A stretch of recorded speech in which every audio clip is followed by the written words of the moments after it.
સંદેશ ન્યૂઝમાં આપનું સ્વાગત છે। ખંભાત નગરપાલિકાનું વધુ એક કૌભાંડ સામે આવ્યું, જે બાબતે ખંભાત કોંગ્રેસના અગ્રણી ઇફ્તેખાર યમનીભાઈએ તીખી પ્રતિક્રિયા આપી। આણંદ જિલ્લાના ખંભાત શહેરમાંથી એક મોટા વિવાદની ખબર સામે આવી રહી છે, જ્યાં નગરપાલિકાના નવા ઠરાવને લઈને રાજકીય ગરમાવો તેજ બન્યો છે।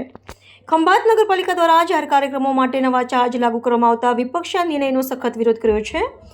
વિપક્ષનો આરોપ છે કે એક જ સેવા માટે ડબલ ટેક્સ વસૂલવાનો પ્રયાસ થઈ રહ્યો છે, જે સીધો પ્રજાના ખિસ્સા પર ભાર મૂકે છે। માત્ર એટલું જ નહીં, ઘણા સમયથી બંધ પડેલી બે બસોનો રિપેરિંગ માટે લાખો રૂપિયાનો ખર્ચ દર્શાવવામાં આવ્યો છે। બસના 16,000 અને બે બસના 1,45,000 અને અન્ય ખર્ચ માટે 44,000 ખર્ચ ફાળવવામાં આવ્યો છે, જે સાથે જ દબાણ દૂર કરવાની કામગીરી દરમિયાન ચા નાસ્તા માટે 17,000 રૂપિયાનો ખર્ચ પણ પ્રશ્ન ઉભો કરી રહ્યો છે।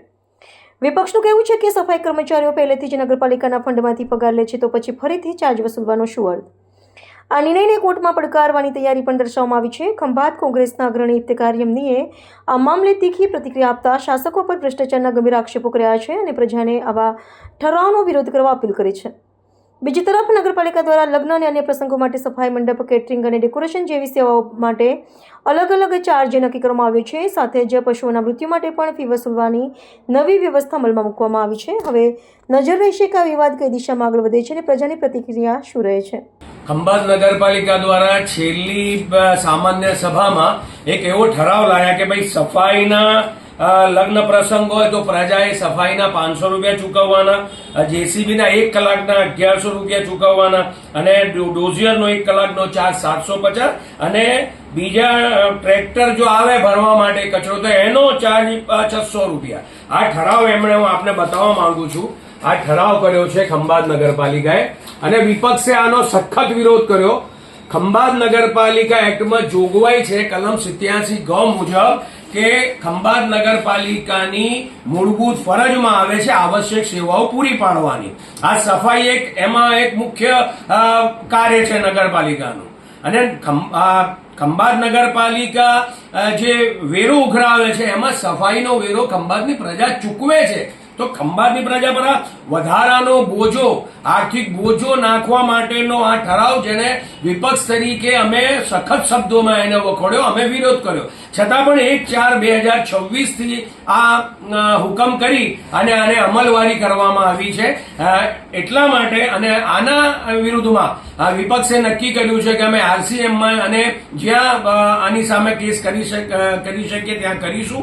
અને બીજો એક ઠરાવ એમણે એવો કર્યો છે કે ભાઈ કોઈ પણ જગ્યાએ ખંભાત નગરપાલિકા વિસ્તારમાં ગાય મરી જાય કે ભેંસ મરી જાય કે બીજા કોઈ પશુ મરી જાય તો એને ઉપાડવાના પણ 500 રૂપિયા, કોઈના 400 રૂપિયા, બકરીના 300 રૂપિયા।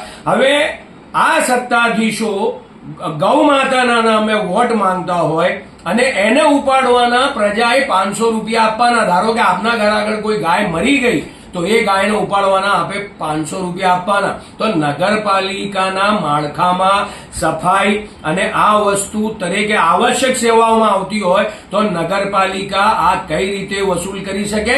આ ખંભાત નગરપાલિકામાં રહેતા જેટલા પ્રજાજનો છે એમના પર આ સખત એક પ્રહાર છે, એક બોજ છે, એક આર્થિક બોજ છે અને એને વિપક્ષ તરીકે અમે બોર્ડમાં પણ એનો વિરોધ કર્યો અને મેં જે કહ્યું એમ આગળ પણ અમે આ બંને ઠરાવ માટે અમે પ્રાદેશિક કમિશનર શ્રીમાં અને કોર્ટમાં જો જવાનું છે તો કોર્ટમાં પણ જઈશું।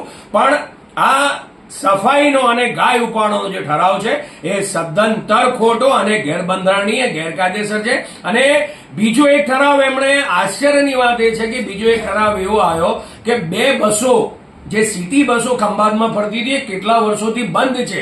આ બંધ સિટી બસો હોવા છતાં એમણે 3,05,000, એક બસ પાછળ એમણે રિપેરિંગનો ખર્ચો 1,60,000, બીજી બસ પાછળ 1,45,000 અને બીજો 44,000 વધારાનો, એમ 3,05,000 ને પ્લસ 3,05,000 બીજો 44,000, એમ કરીને લગભગ હું માનું છું 3.5 લાખ રૂપિયા બંધ બસોની પાછળ।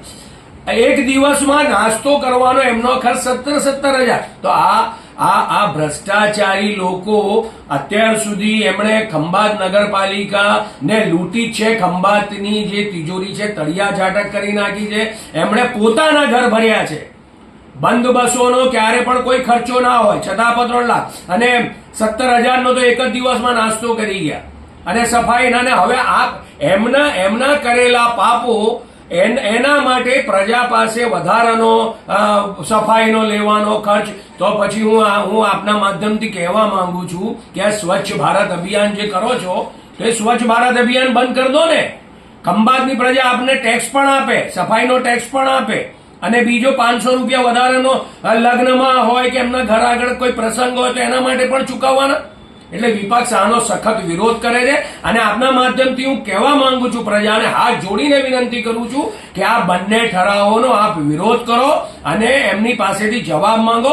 કેમ કે સીધી અસર દરેક પ્રજાને, ખંભાતની પ્રજાને થવાની છે, ખંભાતના એક નાગરિકને થવાની છે. એટલે હું પ્રજાને વિનંતી કરું છું કે આ બંને ઠરાવોનો અમને સહકાર આપો અને આપ પણ પૂછો કે આ કયા આધારે આપે આ ઠરાવ કર્યો છે. આવશ્યક સેવા છે અને એના માટે નાણાં લઈ શકાય નહીં. પ્રાર્થના સંદેશ ન્યૂઝની તમામ લેટેસ્ટ અપડેટ્સ માટે ચેનલને હમણાં જ લાઈક, શેર અને સબસ્ક્રાઇબ કરો.